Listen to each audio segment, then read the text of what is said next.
Bismillahirrahmanirrahim. Assalamu alaikum. Alright, so in this video we'll try to cover each and every topic of your syllabus 4024.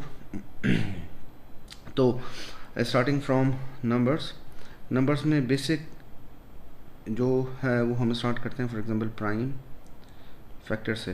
Prime factors बनाना आसान है. हम क्या करेंगे, कोई भी नंबर लेट से अगर मुझे 36 के प्राइम फैक्टर बोलता है तो I try to divide it with all the prime numbers, nothing else.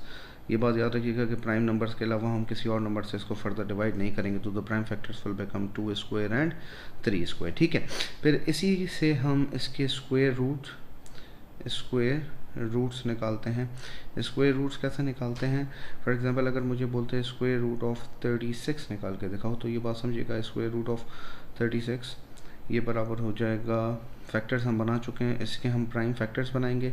Once we get this those prime factors हम इसको रूट के अंदर लिख देंगे. एक चीज़ समझिएगा, रूट में से हमेशा पेयर में से नंबर बाहर आता है. तो हम क्या करेंगे, जो भी पेयर बनेगा उस पेयर नंबर बाहर निकाल देंगे and then will multiply in order to get the answer. Same goes with अगर मुझे बोलता है किसी नंबर का क्यूब रूट निकाल के दिखाएं, तो क्यूब रूट्स हम किस तरह से निकालते हैं. क्यूब रूट्स निकालने का ईजीएस्ट तरीका यही है. फॉर एग्जाम्पल अगर 27 मुझे दे देता है, तो इसका क्यूब रूट किस तरह से निकलेगा. What I do, I make prime factors. ये फिर बात बता दूँ आपको कि प्राइम फैक्टर्स के अलावा हम कुछ और नहीं करेंगे. It will become 3 into 3 into 3, this will be equal to 3. ठीक. इसी तरीके से अक्सर सवाल आ जाता है कि find the smallest value of n. For example वो कहता है smallest value of n for which let's say 18n becomes a square number. तो उसके लिए ईजीएस्ट तरीका यही है कि हम क्या करेंगे कि फैक्टर्स बनाएंगे 18 के फैक्टर्स बनाते हैं. 2 9 टाइम्स 3 टाइम एंड 3 1 टाइम. तो ये बात समझिएगा, जब भी स्क्वायर नंबर अगर होगा तो उसके जितने भी फैक्टर्स आएंगे वो पेयर में होंगे. ये तो पेयर में, इसको पेयर बनाने के लिए I need to multiply it with 2, तो the value of n will become 2. Similarly अगर ये क्यूब नंबर होता तो हम 3 के फैक्टर्स बना के चेक करते. लेट्स से अगर एन की वैल्यू क्यूब में पूछता तो भी देखें हम क्या करते, हम फिर 3 के फैक्टर्स बनाते. 2 3 था एंड देन 3 1 था. तो मुझे एक 3 और चाहिए होता और 2 2 और चाहिए होते. तो this will become value of n which will be 2 into 2 into 3, ये हो जाता 12. ठीक है जी. फिर इसके बाद हमारे पास एक बेसिक टॉपिक आता है एलसीएम और एचसीएफ का.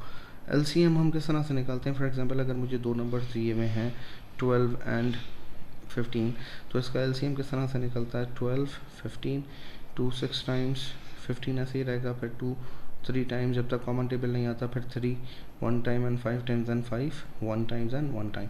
What you'll do, you'll multiply them.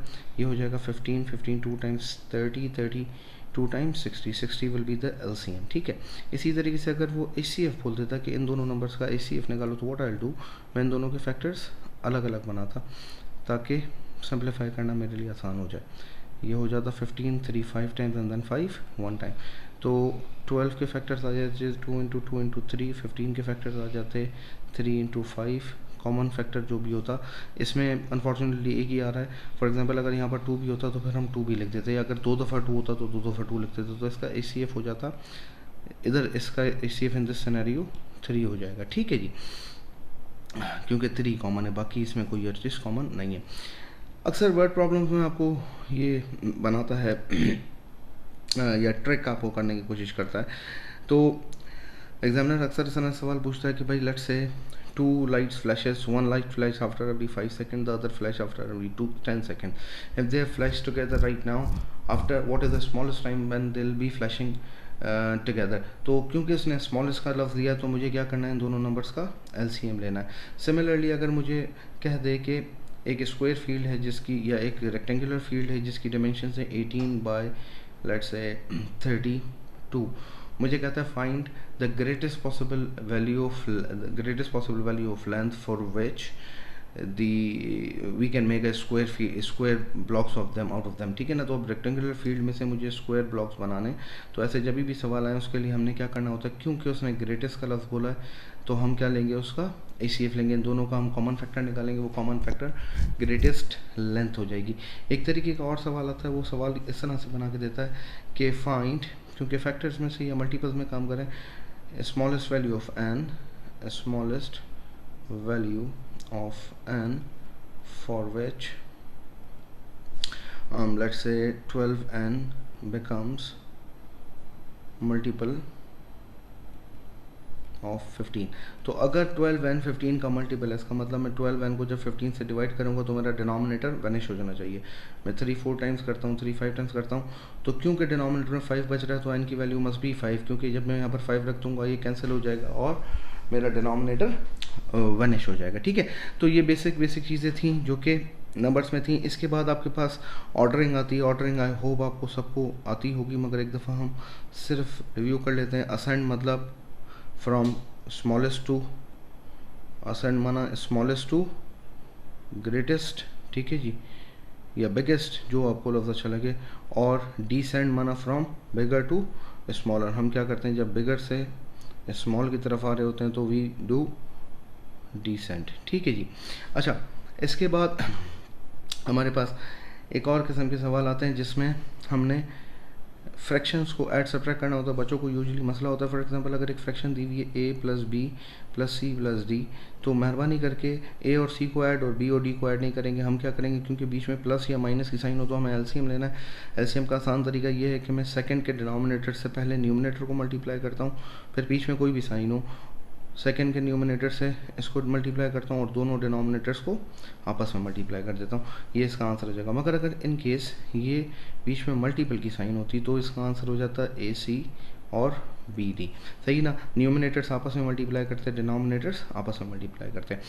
Similarly अगर यहाँ पर डिवीजन की साइन होती सी डी, तो हम जब डिवाइड को मल्टीप्लाई में करते हैं तो राइट वाली साइड को, इसके जो राइट पे साइड होती है, क्या कहते हैं, डिवाइड की जो राइट पे साइड होती है उसको हम रेसिप्रोकल करते हैं। तो ये हो जाएगा d upon c, again it's answer will be a d upon b c. ठीक है, तो ये आपके पास कुछ फ्रैक्शंस हो गए। अच्छा, अगर इसी तरीके से आपके पास कोई वल्गर फ्रैक्शन दी हुई हो या मिक्स फ्रैक्शन दी हुई हो, लेट्स से बी अपॉन सी, तो ये बात समझिएगा कि we multiply both of them और जो भी आंसर आता है उसको फिर हम इसमें ऐड करके इसको बेसिक फ्रैक्शन बनाते हैं। तो ये हो जाएगा ए सी प्लस बी अपॉन सी।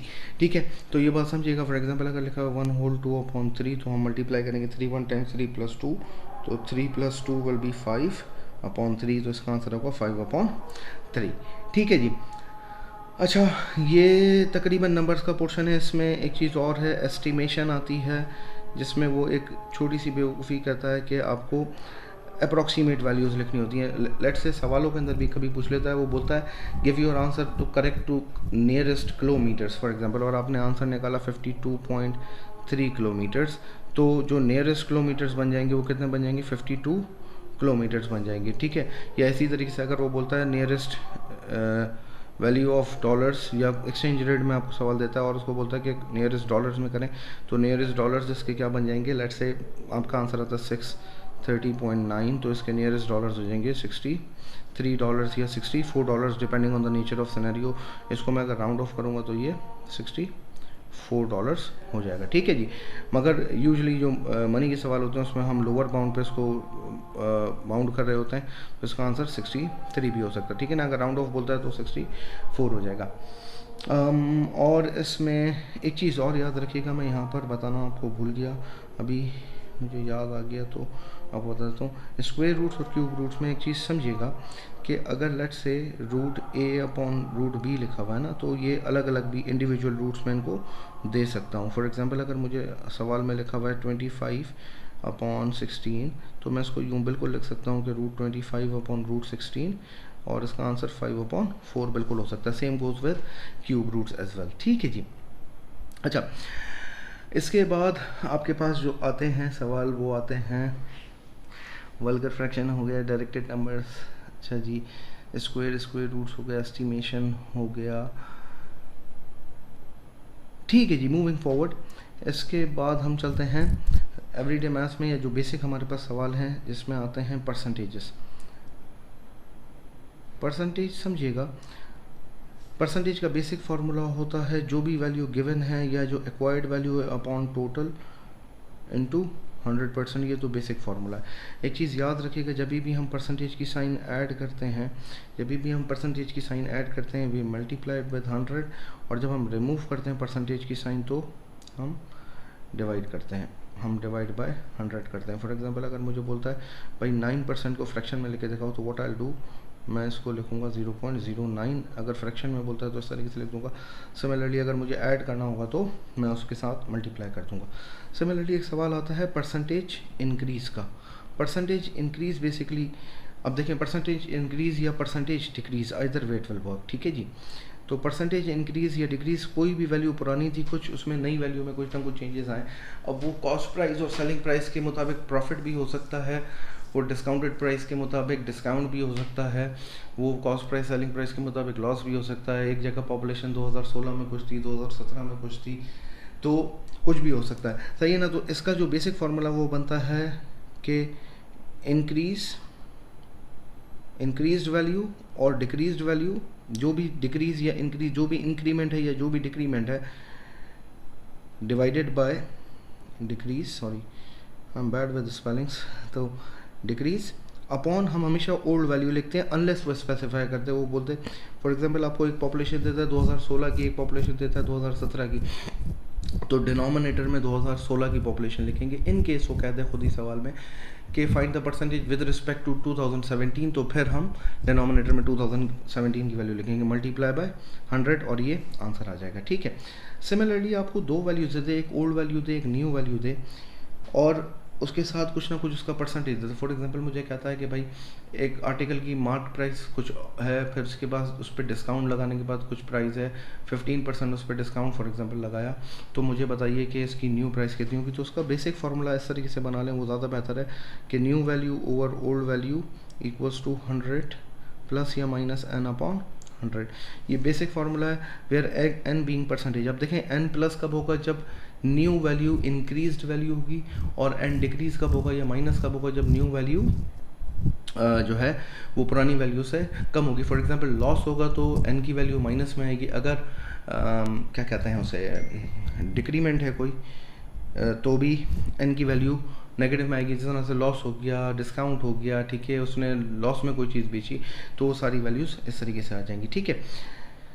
ये आपके पास बेसिक फार्मूले हैं फॉर परसेंटेजेस, ठीक है। परसेंटेजेस के बाद हमारे पास जो टॉपिक बनता है वो टॉपिक बनता है रेशोज़। रेशोज़ इंतहाई इजी टॉपिक है। रेशोज़ के लिए एक चीज़ याद रखिएगा, अगर दोनों क्वांटिटीज़ डायरेक्टली प्रोपोर्शनल है, डायरेक्टली प्रोपोर्शनल है मतलब अगर एक चीज़ बढ़ रही है उसके साथ दूसरी चीज़ भी बढ़ रही है, तो ये बात याद रखिएगा x1 upon y1 equals to x2 upon y2 ratio बनाएंगे। और अगर इन्वर्सली प्रोपोर्शनल है तो इसके लिए रेशो बनेगा x1 y1 equals to x2 y2। ये बहुत सारी जगहों पे मैथ्स में आपके काम आएगा, तकरीबन हर टॉपिक में कहीं ना कहीं इन्फ्लुएंस इसका होता है। इन्वर्सली प्रोपोर्शनल की एक कॉमन एग्जांपल मैं आपको देता हूँ। फॉर एग्जांपल 3 बंदे एक कमरा लेट से 5 दिन में बना रहे हैं, तो 6 बंदे कितने दिन में बनाएंगे, क्योंकि अब नंबर ऑफ लोग बढ़ेंगे तो आपका क्या कहते हैं टाइम रिक्वायर्ड कम हो जाएगा, तो हम फिर ये वाला रेशो यूज़ कर रहे होंगे। अक्सर मनी एक्सचेंज के सवाल भी ना इसी तरीके से कर सकते हैं। फॉर एग्जाम्पल मुझे कहता है कि भाई $1 बराबर है 0.56 यूरोस के, तो मुझे बताओ कि अगर मुझे 450 यूरोस डॉलर्स चेंज करने हैं तो मैं क्या करूं। तो इसके लिए बेसिक तरीका ये बनेगा कि मैं क्या करता हूं, इन दोनों का रेशो बना लेता हूं 0.56 यूरोस, और अगर मुझे डॉलर्स दी में तो मैं डॉलर्स के अगेंस्ट डॉलर लिख देता हूँ, पाउंड्स निकालने तो इधर एक्स रख देता हूँ। फॉर एग्जांपल अगर मुझे पाउंड्स दी में तो मैं पाउंड्स के सामने पाउंड्स लिख दूंगा, डॉलर्स निकालने तो मैं इधर एक्स लिख के डॉलर की वैल्यू निकाल लूँगा, ठीक है। सिमिलरली अक्सर आपके पास डेंसिटी के सवाल आते हैं, उसमें भी इसी तरीके से होता है। फॉर एग्जांपल वो कह देता है कि भाई 1 सेंटीमीटर क्यूब का जो मास है, mass of 1 centimetre cube is let's say 5 grams, तो मुझे बताओ कि 600 सेंटीमीटर क्यूब का कितना मास होगा। उसकी वॉल्यूम निकलवाइए आपसे ऊपर किसी सवाल में मेंसुरेशन में और पूछ ले, तो इसमें भी बेहतर काम यही है कि आप यही करें। मगर इसके लिए एक चीज़ का ख्याल रखिएगा, एक चीज़ दिमाग में लाके रखिएगा कि हमने यूनिट सेम रखना है। अगर यूनिट सेम नहीं हुए तो आंसर कभी भी सही नहीं आएगा, ठीक है। तो इसके नीचे x रखेंगे and will get the value, या अगर हमें यहाँ पर मास निकलवाया हुआ है, वॉल्यूम पूछता है, तो हम मास के अगेंस्ट मास रख देंगे और वॉल्यूम x रख के फाइंड कर लेंगे, ठीक है जी। अच्छा, इसी तरीके से परसेंटेज में एक और तरीके से भी आपसे जो है वो सवाल पूछ सकता है, जो कि आपके रेशोज़ वगैरह में बनते हैं, जिसमें एरिया का रेशो निकलवा रहा होता है या आपको लेंथ का रेशो निकलवा रहा होता है, तो उधर भी काम आता है।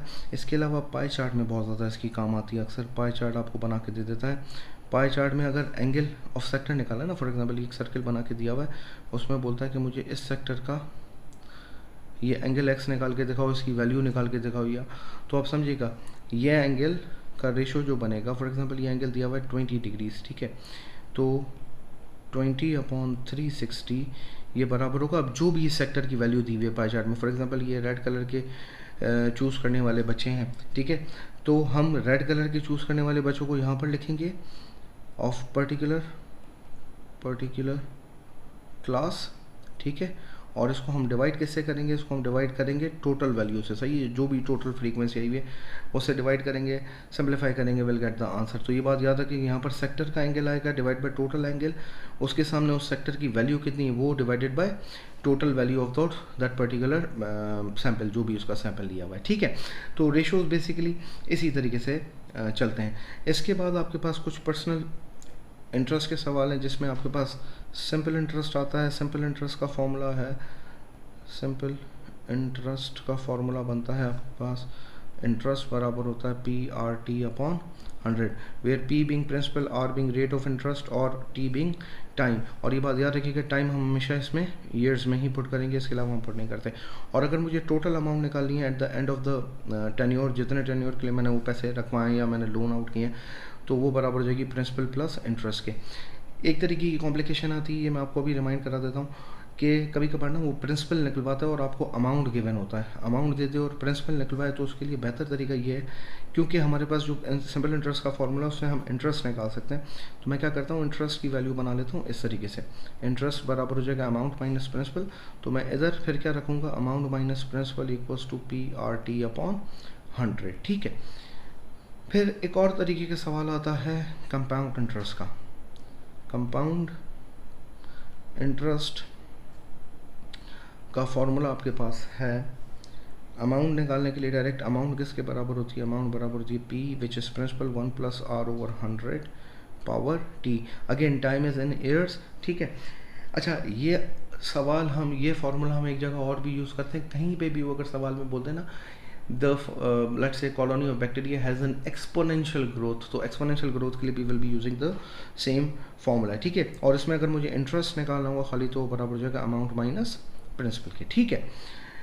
फिर हमारे पास कुछ हायर परचेज के सवाल हैं। हायर परचेज में क्या होता है, हायर परचेज, ये बात याद रखिएगा कि हायर परचेज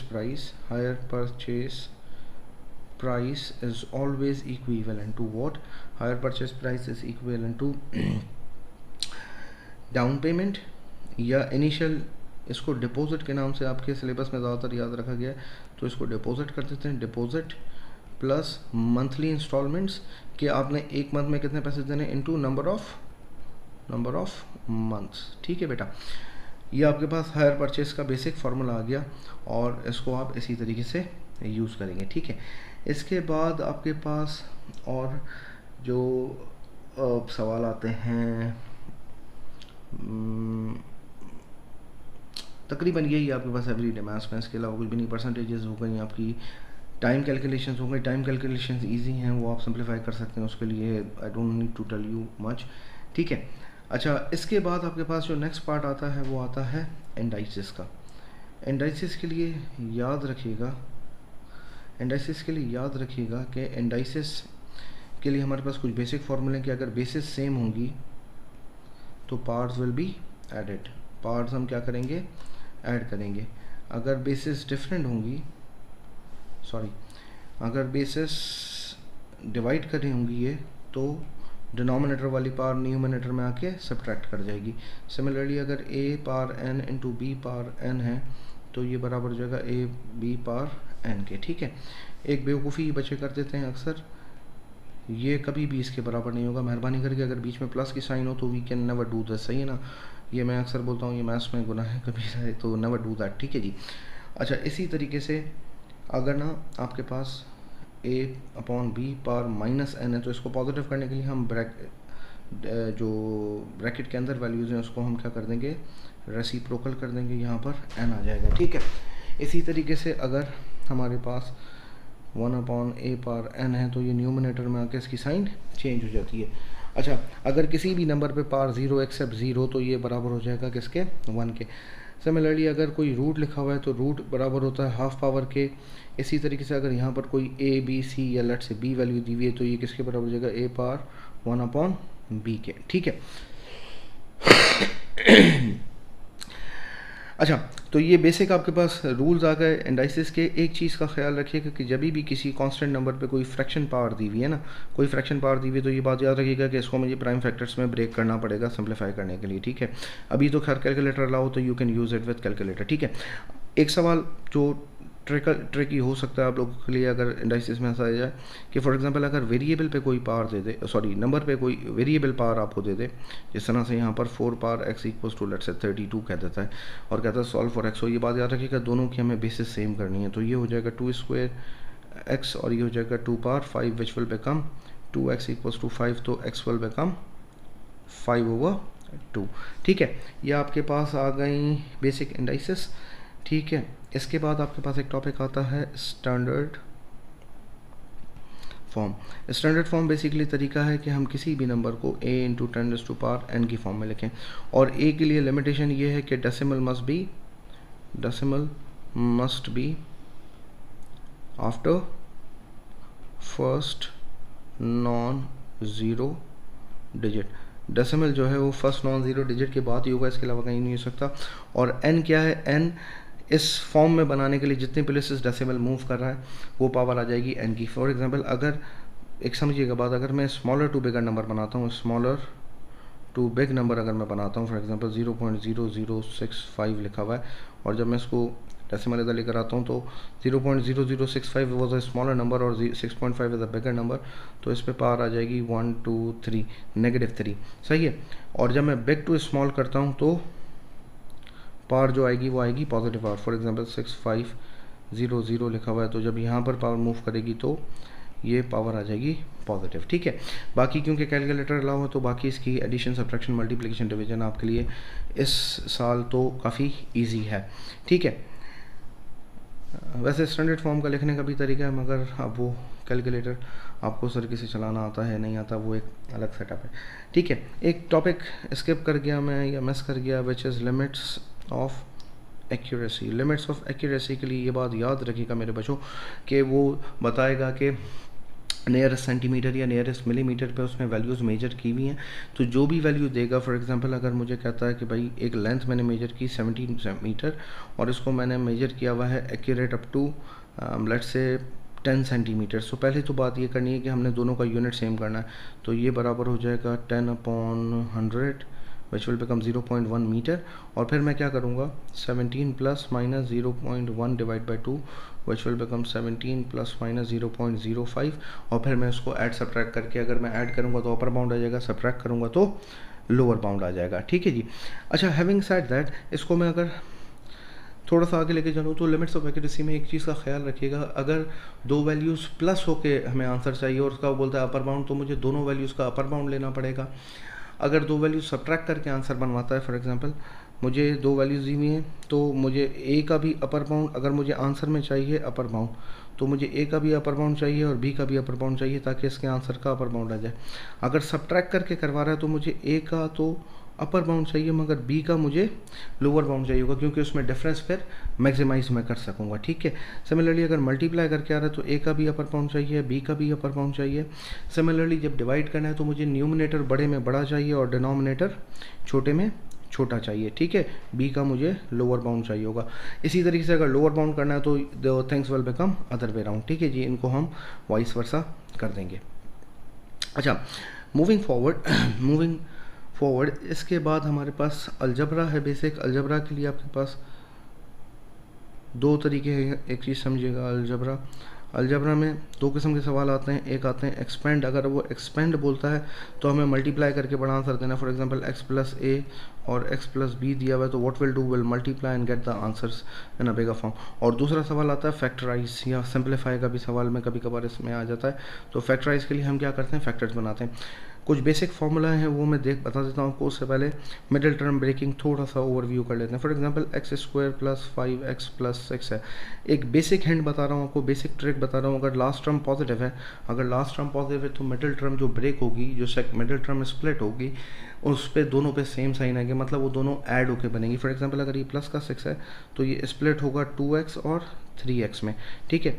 और क्योंकि बीच में प्लस की साइन है तो दोनों पे प्लस की साइन आएगी। सिमिलरली अगर ये x square minus 5x plus 6 होता, देखें फिर लास्ट टर्म पॉजिटिव है तो ये फिर स्प्लिट होगा -2x माइनस 3x में, ठीक है। Similarly x square minus 5x या प्लस 5x माइनस 6 है। अगर लास्ट टर्म नेगेटिव है तो ये बात समझिएगा कि अब हमारे पास दोनों टर्म पे डिफरेंट साइन आएंगी। यहाँ पर ये अब होगा 6 और 1x, ठीक है। और क्योंकि बड़े नंबर पे पॉजिटिव है, मिडिल टर्म पॉजिटिव है, तो बड़े पे पॉजिटिव और छोटे नंबर पे नेगेटिव लगाएंगे। सिमिलरली अगर ये इस तरह से दिया होता तो ये स्प्लिट होता -6x प्लस 1x में, ठीक है। तो ये बेसिक मिडिल टर्म ब्रेकिंग है। इसके बाद आपके पास कुछ बेसिक फॉर्मूला हैं जो कि आपको पता होंगे होपफुली कि a plus B whole square बराबर होता है a स्क्वायर प्लस 2ab प्लस बी स्क्वायर। ये बचपन से एक घिसा पिटा फार्मूला हम लोग याद कर रहे हैं, तो ये होपफुली आपको आता होगा, ठीक है। और इसके बाद a square minus B square, अच्छा ये a square minus B square, a plus B a minus B किसके बराबर है, a square minus B square के, ठीक है। तो अगर ये फार्मूला तो इसका फैक्टर्स बन जाएंगे a plus B a minus B. अक्सर वो डिनोमिनेटर में भी देता है और उसको फिर हम सिंप्लीफाई कर सकते हैं। मूविंग फॉरवर्ड हमारे पास एक किस्म के और भी सवाल आते हैं जिसमें हमें अलजेब्रिक मैनिपुलेशन देता है, जिसमें हमने सब्जेक्ट बनाना होता है। तो सब्जेक्ट बनाना इस कंपैरेटिवली इजी, सब्जेक्ट बनाने में आपको इतनी बड़े मसले नहीं होने चाहिए। फॉर एग्जांपल अगर रूट वाला एक सवाल मैं आपको बता देता हूँ। लेट से आपको दिया हुआ है a is equals to under root B plus C upon 5। मुझे कहता है कि भाई c को सब्जेक्ट बनाओ, तो व्हाट आई विल डू, सबसे पहले मैं रूट लूँगा, a स्क्वायर बराबर हो जाएगा b प्लस सी अपॉन 5। 5 उधर जाके मल्टीप्लाई करेगा, a square equals to b plus C. क्योंकि मुझे c को सब्जेक्ट बनाना तो c को अलग कर दूंगा, ये हो जाएगा 5a square minus b। This will be your required answer, ठीक है। इसके बाद हमारे पास जो सवाल आता है, हमारे पास एक टॉपिक आता है इनइक्वालिटीज़। एक चीज़ समझिएगा, इनइक्वालिटीज़ बिल्कुल बेसिक लीनियर इक्वेशंस की तरह ही हम सॉल्व करते हैं। सिर्फ एक जगह पे मसला होता है। फॉर एग्जांपल मुझे एक इनइक्वालिटी बना के दी हुई है 2x प्लस 5 लेस दैन 5, ठीक है जी। और मुझे कहता है कि x की वैल्यू निकाल के दिखाएं तो ये हो जाएगी x इज़ लेस दैन 3। और अगर मुझे कहता है भाई find all the possible integral values of x, तो इंटीजरल वैल्यूज़ इसकी बन जाएंगी 0 1 2, सही है जी। सिमिलरली अगर मुझे वो कह दे इसी में, अगर वो ये लेस देन इक्वल्स टू की साइन लगा देता तो मैं यहाँ पर 3 भी ऐड कर देता, ठीक है। इसी तरीके से अगर let say 4x plus 5 is less than, let say वो बोलता है 12, और मुझे कहता है कि मुझे x की इंटीजरल वैल्यूज़ निकाल के दिखाएं, या यहाँ पर एक और वैल्यू ले लेते हैं लेट से 1। तो अब ये सॉल्व होगा दो तरीके से, 1 is less than 4x plus 5 और दूसरा लिखेंगे 4x plus 5 is less than 12। तो इसको सिंप्लीफाई करेंगे, ये माइनस का 5 इज़ लेस देन 4x, तो minus 5 upon 4 is less than x, और ये हो जाएगा x is less than 12 upon 4, ठीक है। 12 minus 5 which will B 7 upon 4, ठीक है। तो अगर इसकी डायरेक्ट वैल्यूज़ पूछता है तो यही आंसर होंगे। अगर इंटीजरल वैल्यूज़ पूछता है तो इंटीजरल वैल्यूज़ की हो जाएगी, देखें इसका आंसर आएगा -1.25, तो इंटीजर में इसकी वैल्यू हो जाएगी -10, ये वैल्यू होगी अलावा लग रहे 1.75, तो 1, बस इसके अलावा इसका कोई और पॉसिबल आंसर नहीं होगा। एक जगह पे खाली मसला होता है। फॉर एग्जांपल अगर इस तरीके से लिखा हुआ है 3x plus 2 is less than let's say 3 plus 5x, तो जब मैं सिंप्लीफाई करूँगा तो 3x minus 5x equals to 3 minus 2, तो माइनस का 2x विल बी 1, तो x बराबर हो जाएगा -x बराबर हो जाएगा 1/2 के। अब जब मैं माइनस का साइन शिफ्ट करूँगा तो ये बात ख्याल रखिएगा कि मुझे इनइक्वालिटी की साइन को भी चेंज करना, ये हो जाएगा -1/2, ठीक है। तो ये आपके पास इनइक्वालिटीज़ हो गई। फिर इनइक्वालिटीज़ के ग्राफ्स इंतहाई ईजी हैं। एक भी बात याद रखिएगा, लेस देन की साइन होगी, चले मैं इसके ग्राफ्स आपको ना एक बेसिक पैटर्न बना के बता देता हूँ। फॉर एग्ज़ाम्पल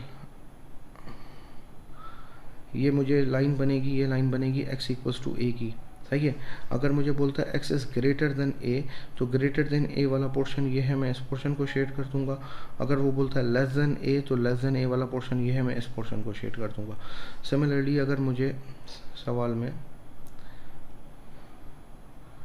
एक ये लाइन बना के देता है, ये let's say y equals to b की एक लाइन है, ये b इंटरसेप्ट है।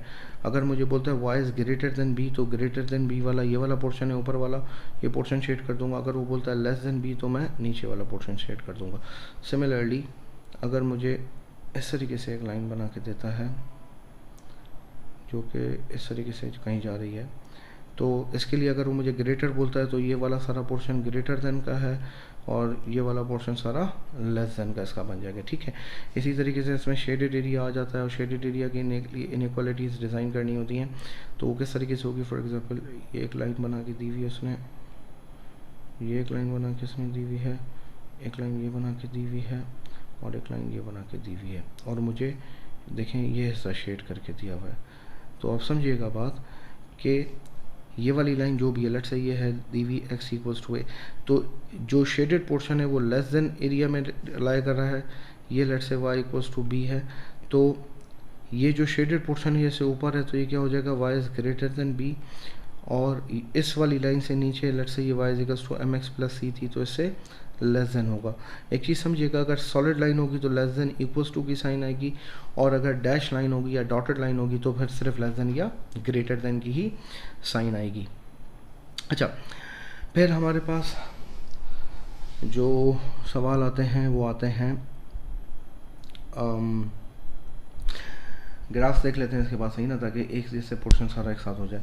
तो ग्राफ्स में हमारे पास आता है graphs of practical situation. Graph of practical situation में दो किस्म के ग्राफ हमें पढ़ाए गए हैं, डिस्टेंस टाइम ग्राफ और एक speed time graph. Distance time graph अगर इस तरीके से तो इसका मतलब object parallel to X axis से मतलब ऑब्जेक्ट रेस्ट में है। अगर इस तरीके से जा रहा है तो ऑब्जेक्ट कांस्टेंट स्पीड से मूव कर रहा है, ठीक है। और अगर नॉन यूनिफॉर्मली मूव कर रहा है तो ये नॉन यूनिफॉर्म स्पीड से मूव कर रहे होंगे। ये दोनों जो ग्राफ हैं ये डिस्टेंस टाइम ग्राफ बनाए खाली, सही है जी। तो ये नॉन यूनिफॉर्म स्पीड है, ठीक है। फार्मूला स्पीड का बनता है, स्पीड बराबर होती है डिस्टेंस अपॉन टाइम के।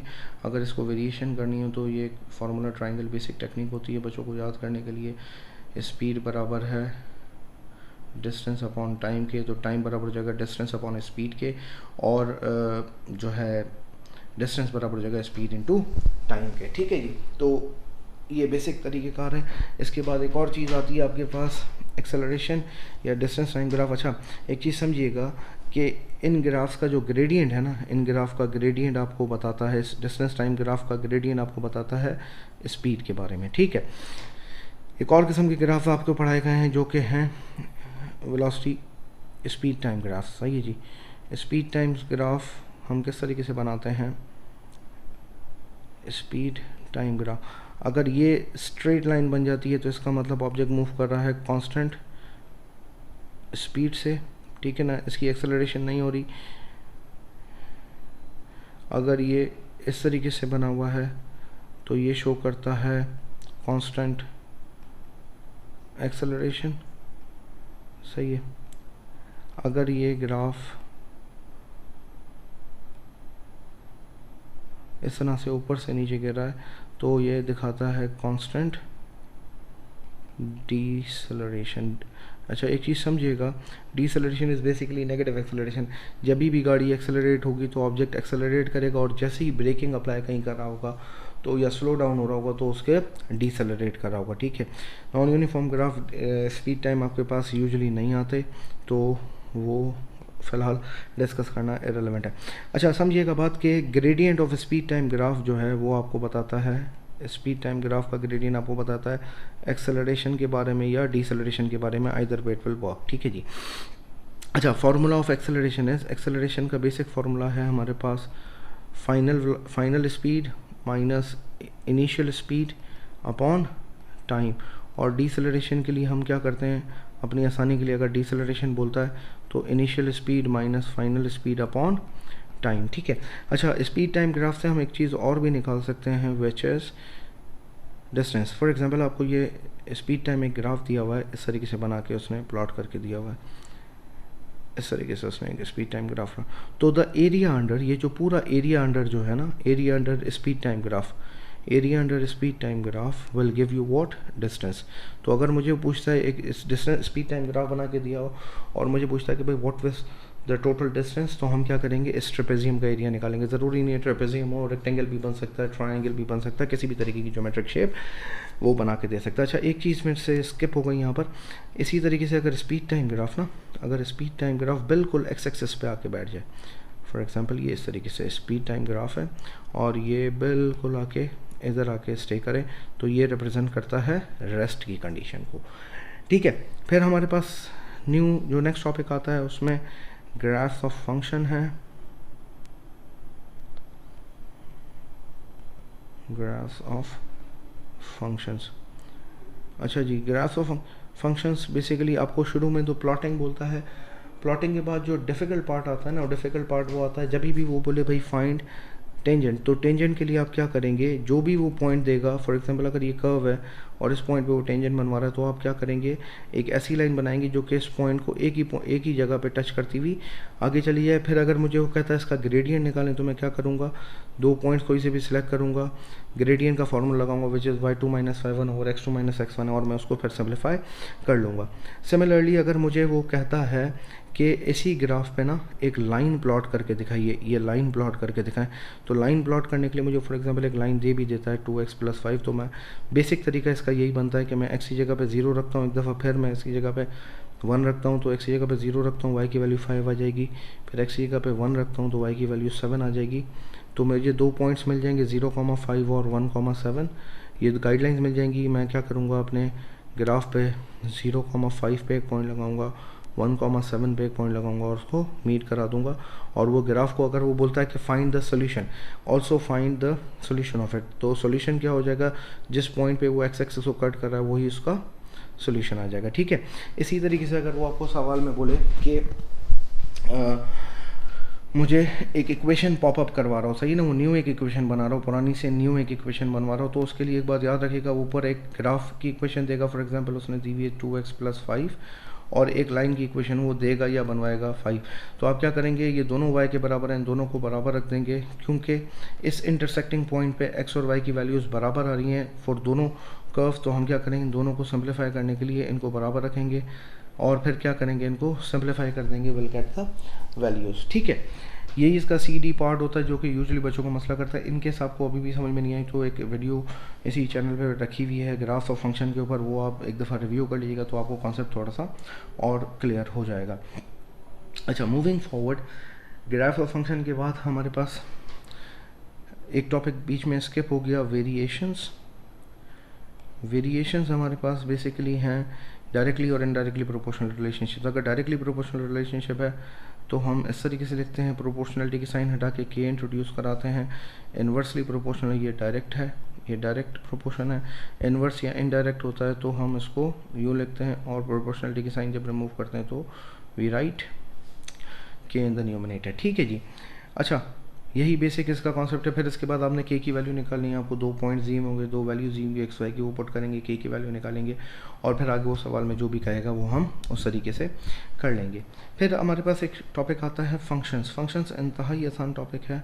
फॉर एग्जांपल आपको बोलता है एफ ऑफ एक्स बराबर है 2x + 5 के, और कहता है एफ ऑफ 1 निकाल के दिखाएं, तो आप क्या करेंगे, एक्स की जगह पे 1 रख देंगे and you will get the values.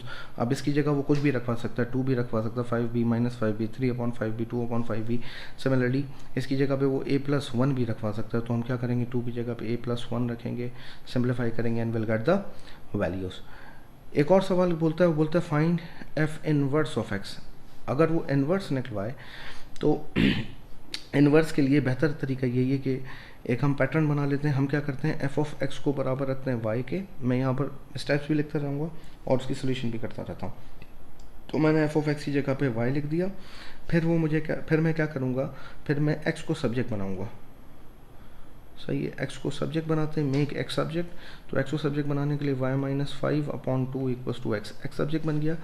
और ये जो x होता है ना, सब्सटीट्यूट x विद एक्स की जगह पे आप क्या लिख दें, एफ इनवर्स ऑफ वाई। तो ये हो गया एफ इनवर्स ऑफ वाई बराबर हो गया वाई माइनस 5x/2। मगर क्योंकि उसने सवाल में एक्स के लिए पूछा हुआ है तो व्हाट विल डू, हम वेरिएबल को वाई की जगह एक्स में चेंज कर देते हैं। तो this will become F inverse of x. Similarly इसमें कभी कभार इस तरह किसी भी सवाल दे देता है, वो कहता है भाई एफ ऑफ एक्स लेट से बराबर है 2x + 5 के, ठीक है, और वो मुझे कहता है कि find value of x when F of x is 2। तो अगर एफ ऑफ एक्स 2 दिया हुआ है तो मैं क्या करूँगा, एफ ऑफ एक्स 2 दिया हुआ है तो मैं अब इसकी जगह पे 2 रखूँगा और I solve for X which will become x equals to -3/2। Similarly एक तरीके का और सवाल आता है, for example F of X दिया हुआ है 2x + 1 के, मुझे कहता है एफ ऑफ 3g बराबर है 2g के, 2g + 1 के, ठीक है। तो अब मुझे क्या करना है, मुझे कहता है कि find the value of g, मुझे g के लिए वैल्यूज़ फाइंड करनी। तो मुझे देखें यहाँ पर क्या कहता है कि x की जगह पे मैंने 2g + 1 लिखना, 3g लिखना है, सही है। यहाँ पर मैंने x की जगह पे 3g लिख दिया और f ऑफ x की जगह पे मुझे 2g + 1 लिखना है। अब मैं क्या करूँगा, इसको सिंप्लीफाई करूँगा, आंसर आ जाएगा। That won't be a problem for you guys, ठीक है। ये हमारा तकरीबन हो गया, हाँ बिल्कुल जी, ये हमारा तकरीबन बेसिक पोर्शन हो गया। अब सिर्फ हम वो वाले टॉपिक्स रह गए जिसमें फॉर्मूले थोड़े हैवी हैं। वेल स्टार्ट, या पहले हम एक काम करते हैं, पहले बाकी सारे, या चलें कोऑर्डिनेट ज्योमेट्री सीख लेते हैं, स्टार्ट करते हैं कोऑर्डिनेट ज्योमेट्री। कोऑर्डिनेट ज्योमेट्री में ग्रेडियंट या स्लोप बराबर होती है y2 - y1 over x2 - x1, where let's say x1 and y1 are point of one point और coordinates of one point, और x2 y2 कोऑर्डिनेट दूसरे पॉइंट, ठीक है। ये आपके पास ग्रेडियंट की वैल्यू है। इसी तरीके से अगर वो मिड पॉइंट के लिए बात करें तो मिड पॉइंट बराबर होता है x1 + x2/2, y1 + y2/2, ठीक है जी। ये आपके पास आ गई मिड पॉइंट की वैल्यू। इसी तरीके से अगर वो डिस्टेंस फार्मूला निकलवाए या डिस्टेंस निकलवाए तो डिस्टेंस बराबर होता है √x2 - x1 whole square plus y2 - y1 whole square, ठीक है। इसी तरीके से अगर वो इक्वेशन ऑफ लाइन बनवाए, जर्नल इक्वेशन ऑफ लाइन है y = mx + c। Equation of line बनाने के लिए मुझे दो चीज़ों की रिक्वायरमेंट है कि एक तो ग्रेडियंट पता हो और एक c पता हो।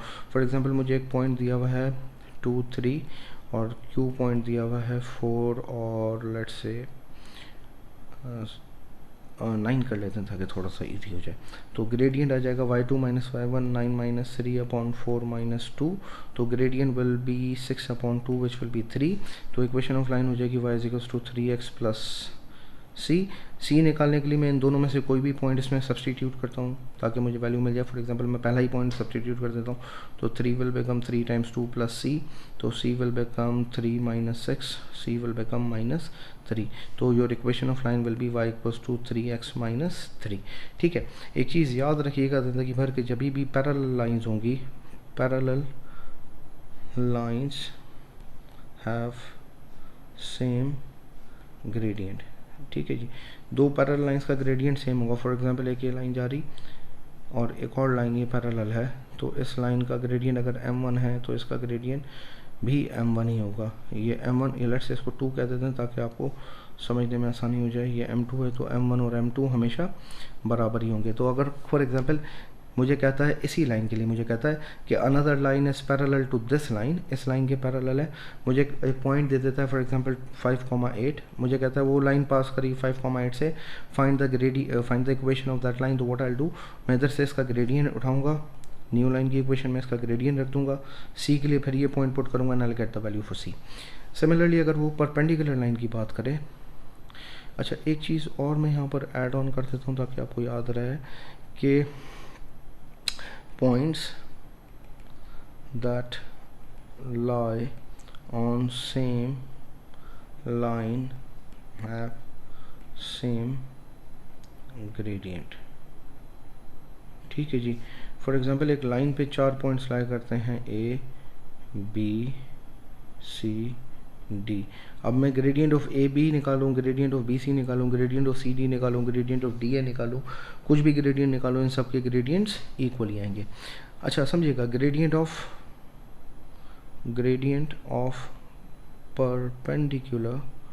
Perpendicular lines will follow. For example अगर ये लाइन है इस तरीके से और ये लाइन है इस तरीके से, तो ये परपेंडिकुलर लाइन का इसका ग्रेडियंट m1 है, इसका ग्रेडियंट m2 है, तो m1 इंटू m2 हमेशा बराबर होगा -1 के। फॉर एग्जांपल अगर इस लाइन का ग्रेडियंट m1 है 3/2, तो दूसरी लाइन का परपेंडिकुलर लाइन का ग्रेडियंट कितना हो जाएगा, इसका ग्रेडियंट हो जाएगा 3/2, उधर जाके -1 से मल्टीप्लाई करेगा तो इट विल बिकम -2/3। तो पाकिस्तानी तरीके से हम यूँ भी कर सकते हैं कि हम क्या करेंगे, इसको रेसिप्रोकल करेंगे और साइन चेंज कर देंगे। फॉर एग्जांपल अगर लाइन का ग्रेडियंट दिया हुआ है मुझे -5/6, तो जो परपेंडिकुलर लाइन का ग्रेडियंट होगा हो जाएगा 6/5 और पॉजिटिव का, ठीक है। सिमिलरली एक चीज़ और मैं बता दूं, फॉर एग्जांपल इसी तरीके से ना आपको एक लाइन दी हुई बोलता है परपेंडिकुलर लाइन का ग्रेडियंट निकालो। एक लाइन आपको लेट से दी हुई है 2y + 3x = 5। तो इस तरीके की लाइन में से ग्रेडियंट किस तरह से निकालते हैं, इसमें अगर ग्रेडियंट निकालना है तो मुझे एक काम खाली करना है, मेक y सब्जेक्ट। अगर मैं y को सब्जेक्ट बना लूँगा तो मुझे ग्रेडियंट निकालना आसान हो जाएगा, ठीक है। तो y को सब्जेक्ट बनाने की कोशिश करते हैं, 3x + 5, ठीक है। y बराबर हो जाएगा -3/2x + 5/2। तो ये जो है आपके पास ग्रेडियंट ऑफ दिस लाइन आ जाएगा। अगर वो बोलता है परपेंडिकुलर लाइन है तो परपेंडिकुलर लाइन के लिए ग्रेडियंट अब हो जाएगा 2/3 प्लस का x + c, और फिर कोई भी पॉइंट देगा उस पे से वो लाइन निकलवा लेगा। एक और सवाल आता है जिसमें से वो कहता है कि भाई एक पॉइंट आपको a दिया हुआ है और एक और पॉइंट दिया हुआ है b, मुझे कहता है परपेंडिकुलर बाइसेक्टर की मुझे लाइन की इक्वेशन बताओ, इस ए बी के परपेंडिकुलर बाइसेक्टर की लाइन की इक्वेशन दो। तो परपेंडिकुलर बाइसेक्टर के लिए मुझे ये पता है कि ये बाइसेक्ट कर रहा है, मतलब मिड पॉइंट पे बाइसेक्ट कर रहा है। तो पहले मैं ए और बी का मिड पॉइंट निकालूंगा, once I get mid point, फिर मैं ए और बी से ग्रेडियंट निकालूंगा, जो भी ग्रेडियंट आएगा उसका मैं परपेंडिकुलर ग्रेडियंट में कन्वर्ट करूँगा और फिर उसकी इक्वेशन ऑफ लाइन बना लूँगा, ठीक है जी। अच्छा, इसी तरीके से अगर ग्रिड पे आपको प्लॉट करके दे दे, अगर आपको ग्रिड पे प्लॉट करके दे दे, इस तरीके के अक्सर सवाल मैंने देखे हैं कि आपको ये ट्रायंगल उसने बनवा दिया और फिर वो कहता है कि इसका एरिया निकाल के देगा, सही है ना। तो इसका एरिया निकालने का ईजीएस्ट तरीका ये है कि हम क्या करेंगे, हम राइट एंगल ट्रायंगल कंप्लीट कर लेते हैं। फॉर एग्जांपल मैं डिफरेंट कलर से कर लेता हूँ, मैं राइट एंगल ट्रायंगल कंप्लीट कर लेता हूँ। अब मैं क्या करूँगा, अब मैं पहले बड़े राइट एंगल ट्रायंगल का एरिया निकालूंगा, ये जो ये पूरी लेंथ बन रही है, let me do it this way. मैं इस रेक्टेंगल ट्रायंगल का एरिया निकालूंगा, फिर इस छोटे राइट एंगल ट्रायंगल का एरिया निकालूंगा, दोनों एरियाज़ को सब्ट्रैक्ट कर दूंगा ताकि मुझे इस शेडेड पोर्शन का एरिया या जो ट्रायंगल रिक्वायर्ड है उसका एरिया मिल जाए, ठीक है। एक चीज़ और याद रखिएगा कि parallel line to X axis, line that is parallel to X axis, उसकी इक्वेशन बनती है y = a parallel to X axis की इक्वेशन बनती है a, और इसका जो ग्रेडियंट होता है, इसका ग्रेडियंट होता है 0। और अगर कोई line parallel to y axis है, अगर पैरेलल टू y एक्सिस है तो इसकी इक्वेशन बनेगी x = a और इसका ग्रेडियंट अनडिफाइंड होता है, इसका ग्रेडियंट डिफाइन नहीं कर सकते क्योंकि डिनोमिनेटर 0 हो जाएगा, ठीक है। इसके बाद जो नेक्स्ट टॉपिक हमारे पास है वो है ट्रिग्नोमेट्री। ट्रिग्नोमेट्री के लिए बात याद रखिएगा कि sum of interior angle, trigonometry 3 sided figure की स्टडी है।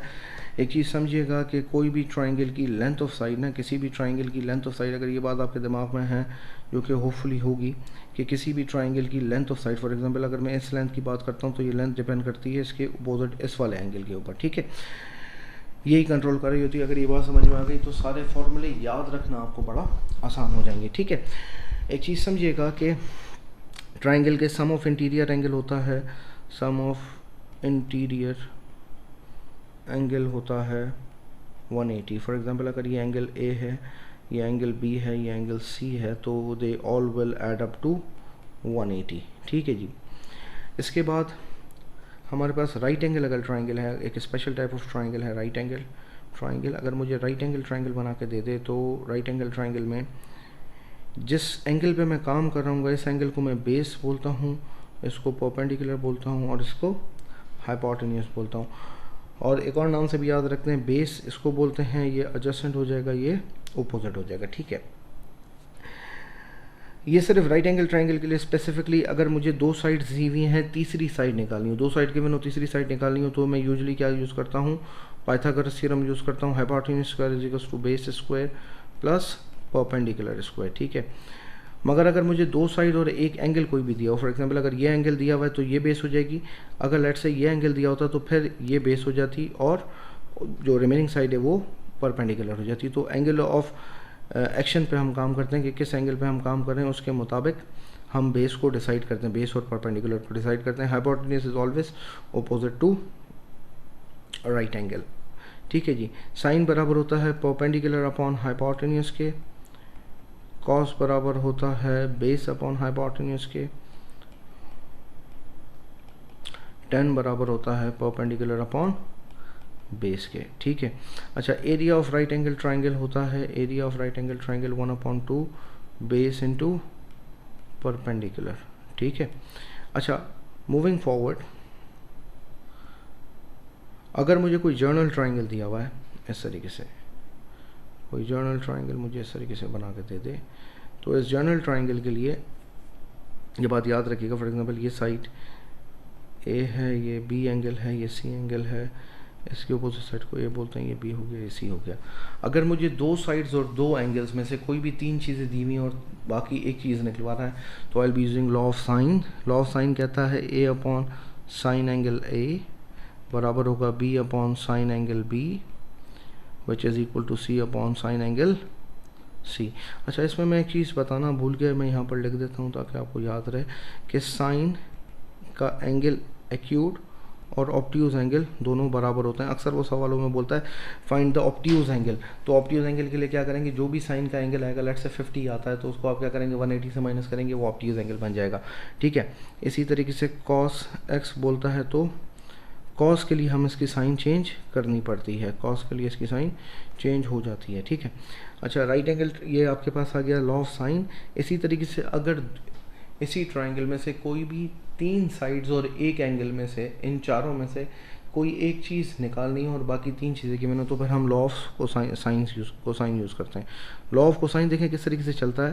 फॉर एग्जांपल अगर मुझे ए साइड निकालनी है तो ये फार्मूला बन जाएगा A square equals to B square plus C square minus 2 times B C cos angle C. ठीक, सॉरी कॉस एंगल ए, जो भी सी के अपना जो मुझे रिक्वायर्ड साइड है उसके अपोजिट वाला एंगल। सिमिलरली अगर मुझे ये एंगल निकालना होता तब भी मैं यही वाली साइड इक्वल्स टू के उस तरफ रखता और फिर उसको सिंप्लीफाई करता।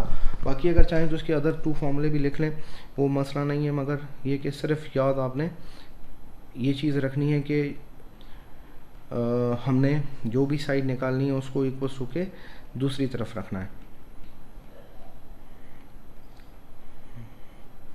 सी। अच्छा, अगर मुझे area of right angle triangle, area of any triangle चाहिए तो एरिया ऑफ ट्राइंगल बराबर होता है, फॉर एग्जांपल ये एंगल x है, ये a है, ये b है, तो इसका एरिया होगा 1/2 AB साइन x। सही है। दो साइड्स और उसके दरमियान वाला एंगल अगर आपको बताओ तो आप एरिया ऑफ ट्राइंगल निकाल सकते हैं। एक और चीज़, अगर मुझे एरिया ऑफ ट्राइंगल निकालने के लिए कहे तो अगर मुझे किसी भी एक वर्टेक्स से परपेंडिकुलर हाइट गिवन हो तो ये परपेंडिकुलर हाइट और ये उसकी हो गई पूरी बेस। अगर ये मुझे गिवन है तो भी मैं निकाल सकता हूँ, उसका फार्मूला बनेगा 1/2 परपेंडिकुलर हाइट इनटू बेस। एक तरह के सवाल और आते हैं कि आपको ट्राइंगल बना के दे देता है और जो है इस तरीके से ट्राइंगल एक बना के दे देता है, बोलता है कि भाई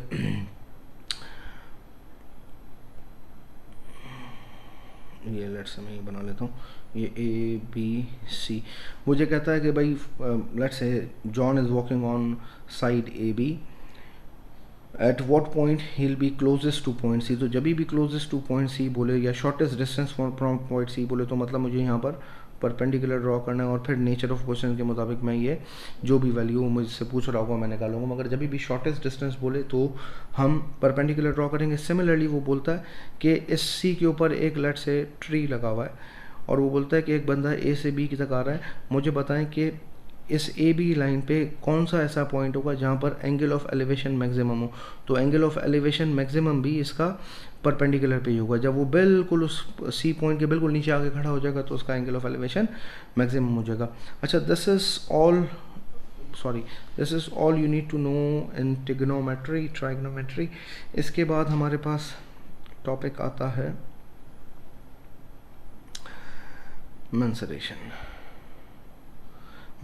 की मैंने आज सुबह एक वीडियो भी डाली थी, तो इनकेस अगर प्रॉब्लम हो तो वो देख लें, उसमें डिटेल में फार्मूले लिखे हुए हैं सारे। मैं यहाँ पर सिर्फ सुपरफिशियली सारे फार्मूले बता देता हूँ ताकि आपको क्विकली रिव्यू हो जाए। एरिया ऑफ रेक्टेंगल का एरिया होता है L इंटू विड्थ, और इसका पेरीमीटर होता है 2 टाइम्स L प्लस विड्थ। ठीक है जी, ये एरिया है, ये इसका पेरीमीटर है। स्क्वायर है तो स्क्वायर के लिए L स्क्वायर और 4 टाइम्स L। ट्राइंगल की अभी मैंने ऊपर बात की है, तो ट्राइंगल के एरिया उधर देख लीजिएगा, और जो इसका पेरीमीटर होता है वो होता है सम ऑफ ऑल साइड्स, जितनी भी साइड्स हैं उन सब का मैं अगर सम कर दूँ तो that will become perimeter of triangle. अच्छा, इसके बाद अगर पैरेललोग्राम की बात करूँ तो पैरेललोग्राम का एरिया होता है, ये देखिए पैरेललोग्राम की कुछ इस तरीके से शेप होती है कि इसके दो अपोजिट साइड पैरेलल होते हैं। तो अगर मुझे परपेंडिकुलर हाइट दी हुई है तो ये हो जाएगा परपेंडिकुलर हाइट इनटू जिस साइड पे वो लाई कर रहा है, तो लेट्स कॉल इट बेस, और जो इसका पेरीमीटर होगा वो सम ऑफ ऑल साइड्स ही होगा। इसका एक और फार्मूला भी बन सकता है, अगर मुझे ये एंगल दिया हुआ और ये दोनों साइड्स के बनूँ तो इसका एरिया हो जाएगा AB sign angle, let's call it x, तो ये साइन एंगल x हो जाएगा। ठीक है, ट्रेपेजियम का एरिया हमारे पास होता है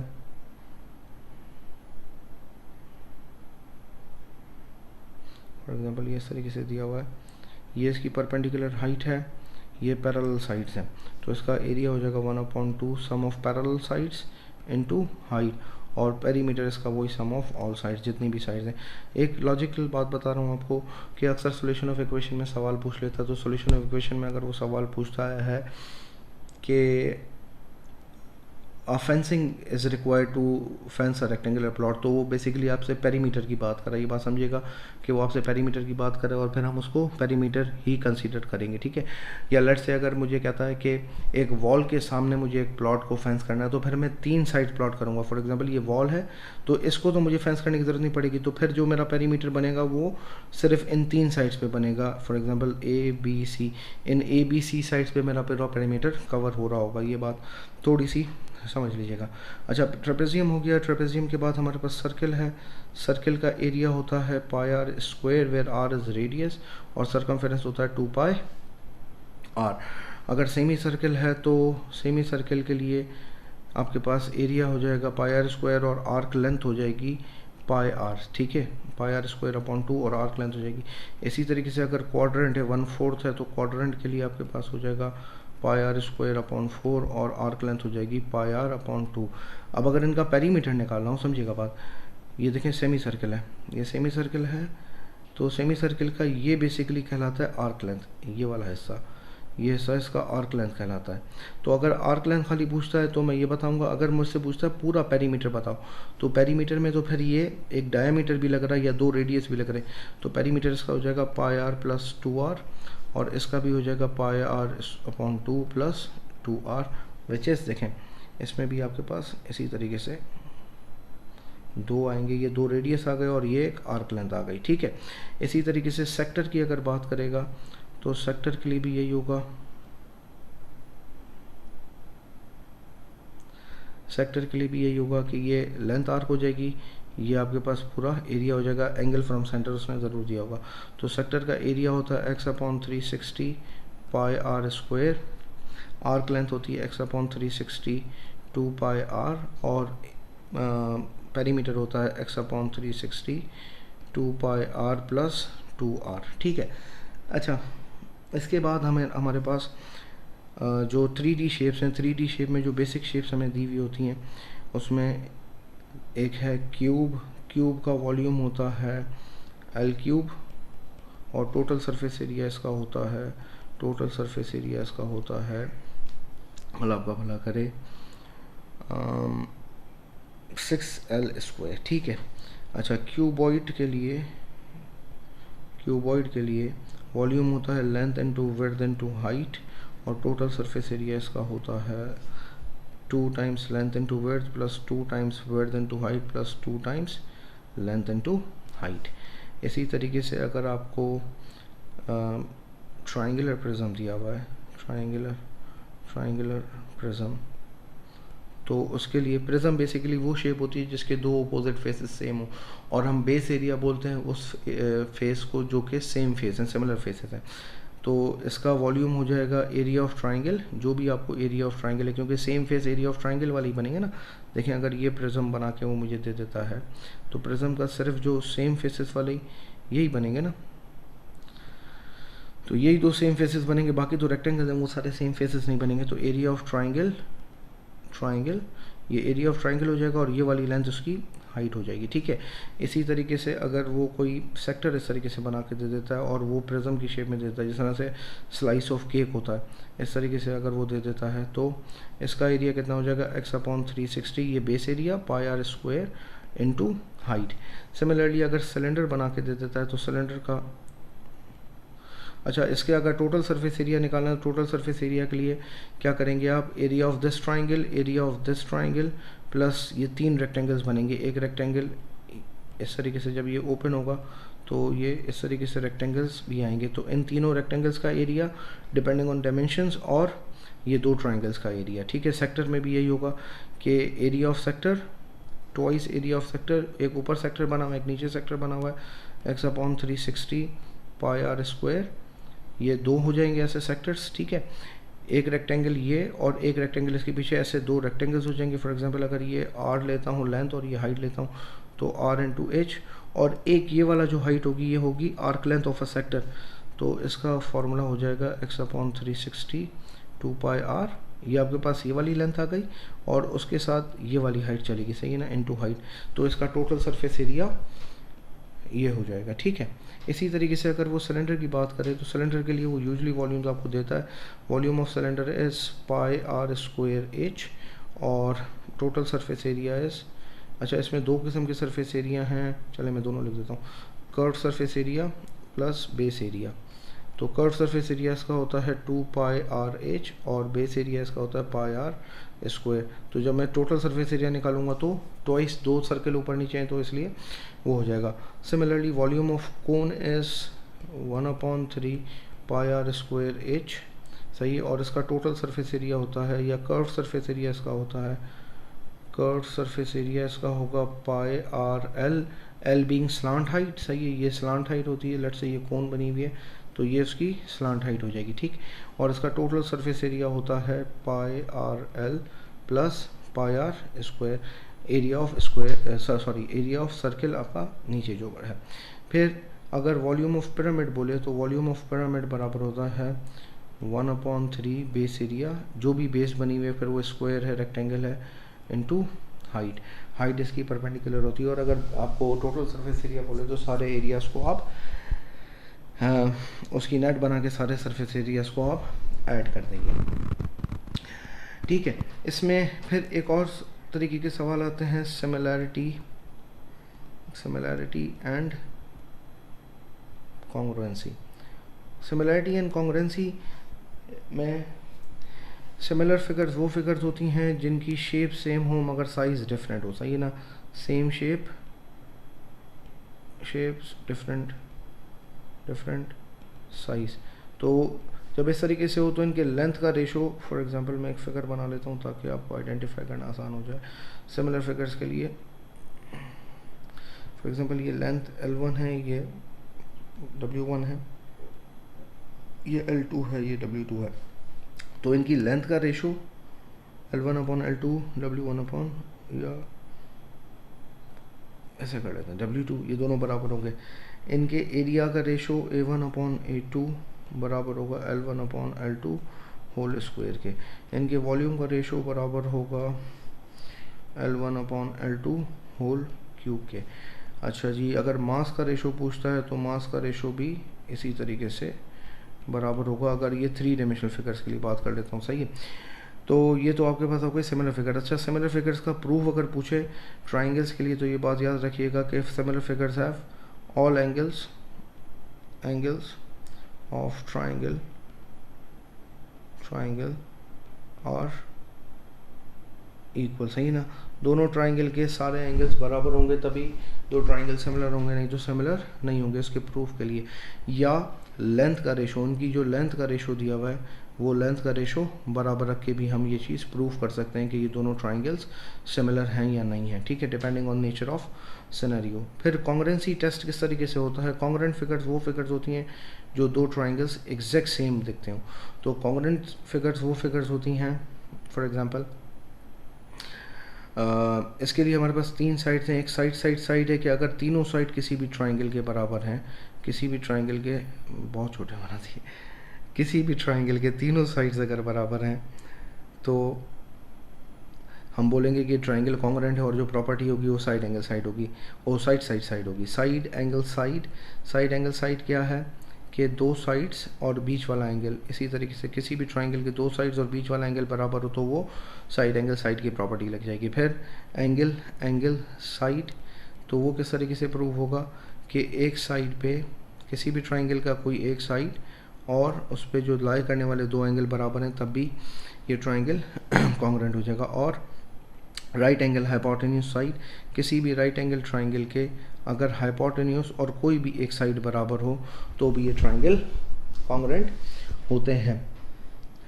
अच्छा जी, इसके बाद जो हमारे पास टॉपिक बनता है वो बनता है ज्योमेट्रिकल टर्म्स। तो तकरीबन सारी हमने डिस्कस कर ली हैं, बाकी कुछ लोसाई के लिए जब हम बात करेंगे तो उसमें कर लेंगे ज्योमेट्रिकल कंस्ट्रक्शन, सिमिलरिटी, एंगल्स सही है जी।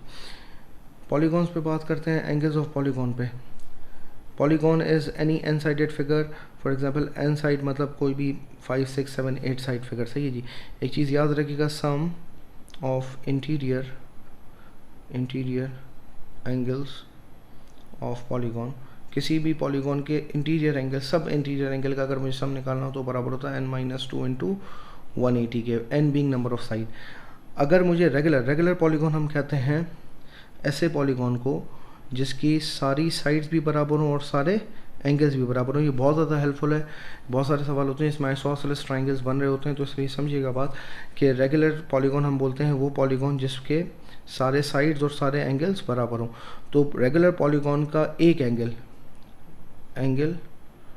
ऑफ रेगुलर पॉलीगॉन ये किसके बराबर होता है? n-2 इंटू 180 अपॉन n के, ठीक है। ये आपके पास बेसिक फार्मूला है फॉर पॉलीगॉन्स, ठीक है। इसके बाद हमें ये पता है कि जब भी दो लाइंस पैरेलल होंगी और उनको कोई ट्रांसवर्सल कट कर रहा होगा तो वी इधर लुक फॉर z और f और n। ये दोनों एंगल बराबर होंगे, ये दोनों एंगल बराबर होंगे और ये दोनों एंगल बराबर होंगे। लेट्स से ये ए बी है तो ए बी को हम ऑल्टरनेट एंगल बोलेंगे, सी डी यहाँ पर कॉरस्पॉन्डिंग एंगल है। इसी तरीके से अगर ये ई एफ है तो ई एफ भी ऑल्टरनेट एंगल है। इसी तरीके से अगर दो ट्राइंगल्स, दो लाइंस आपस में कट कर रही हैं तो ये वर्टिकली अपोजिट एंगल होंगे और ए और बी बराबर होगा सी और डी बराबर हो जाएगा। इसके बाद हमारे पास एंगल प्रॉपर्टीज़ ऑफ सर्किल हैं। सर्किल की प्रॉपर्टीज़ हमारे पास कुछ बेसिक प्रॉपर्टीज़ हैं। एक चीज़ याद रखिएगा कि सेम सेगमेंट से जब भी एंगल बनेगा वो एंगल हमेशा सेम आएगा। इसका ईजीएस्ट तरीका ये, जब भी एंगल सर्किल प्रॉपर्टीज़ पे काम कर रहे हो always look for same segments, कि देखें सेम सेगमेंट्स पे कहाँ एंगल्स आ रहे हैं, या आप आइसोसेलेस ट्राइंगल बनाने की कोशिश करें या रेडियस बनाने की कोशिश करें, अपने लिए आसानी करें क्योंकि इसमें यूजली मसले मसाइल होते हैं। तो ये बात समझिएगा कि सेम सेगमेंट से जो एंगल आते हैं वो बराबर होते हैं। सेम सेगमेंट से सर्कमफ्रेंस वाला एंगल हाफ होता है सेंटर वाले एंगल से। सेंटर वाला एंगल अगर 2x है तो ये x होगा, ठीक है।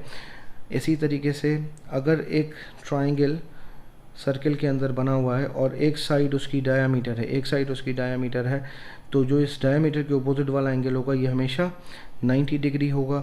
इसी तरीके से बिल्कुल अगर एक सर्किल पे सेंटर से मैं कॉर्ड तक एक लाइन ड्रॉ करता हूँ, और वो इस कॉर्ड को बाइसेक्ट करता है, तो जब ये बाइसेक्ट करेगा तो ये एंगल जो बनाएगा 90 डिग्री का बनाएगा। या लेट से अगर कॉर्ड से लेके सर्किल के सेंटर से लेके कॉर्ड तक कोई एंगल आता है, लाइन आती है, वो परपेंडिकुलर है तो वो इस कॉर्ड को लाजमी बाइसेक्ट करेगी, इसके अलावा और कोई पॉसिबल ऑप्शन बनता नहीं। साइक्लिक क्वाड्रिलेटरल हम उसको बोलते हैं जिसके सारे साइड्स जो हैं, सारे वर्टेक्स सर्किल के सर्कमफ्रेंस पे लाई करते हो।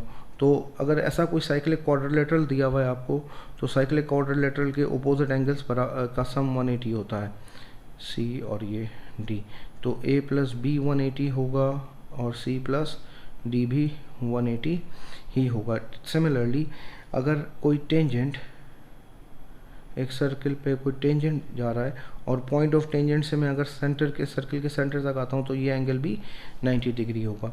सिमिलरली अगर इसी तरीके से दो कॉमन पॉइंट से जनरेट होने वाले टेंजेंट सर्किल को किसी एक पॉइंट पे मुख्तलिफ दो पॉइंट पे टच कर रहे हैं तो ये एंगल ऑब्वियसली 90 हो जाएंगे। तो ये दोनों एंगल्स कितने होंगे, ये दोनों एंगल्स बराबर होंगे, इनका सम हमेशा 180 के बराबर ही रहेगा। ठीक है, इसके बाद आपके पास लोसाई कंस्ट्रक्शन है। लोसाई कंस्ट्रक्शन और ज्योमेट्रिकल कंस्ट्रक्शन है।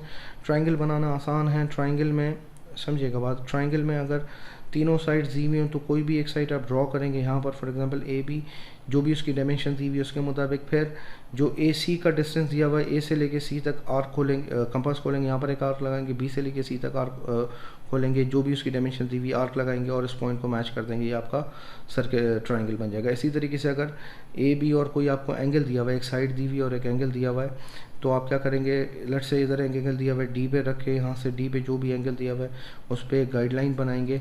इधर से आपको उसकी साइड लाजमी दी हुई होगी, उधर से आर्क बनाएंगे, जिस पॉइंट पे ये लाइन कट करी होगी उन पॉइंट्स को मीट करा देंगे, आपको ये ट्राइंगल बन जाएगा। सिमिलरली अगर दो एंगल्स दिए हुए हों तो भी आसान है कि आपने ये बनाया, इधर से रख के जो एंगल दिया हुआ था उस एंगल पे, फॉर एग्जांपल इधर दिया हुआ एंगल, एक गाइडलाइन इधर बना ली, एक एंगल इधर से रख के इधर आपने एक गाइडलाइन बना ली, और फिर ये बात याद रखिए जब इधर से हम शुरू करें तो ज़ीरो इधर से स्टार्ट करके आगे चलेंगे, और जब इधर से स्टार्ट करें तो ये वाला ज़ीरो लेके हम डी में आगे की तरफ जाएंगे। ठीक है, इसी तरीके से loci, locus from single point, अगर मैं सिंगल पॉइंट से लोकस बनाऊंगा तो इट विल बी सर्कल। ठीक है जी, अगर लोकस फ्रॉम 2 पॉइंट्स बनाऊंगा तो ये बनेगा परपेंडिकुलर बाइसेक्टर।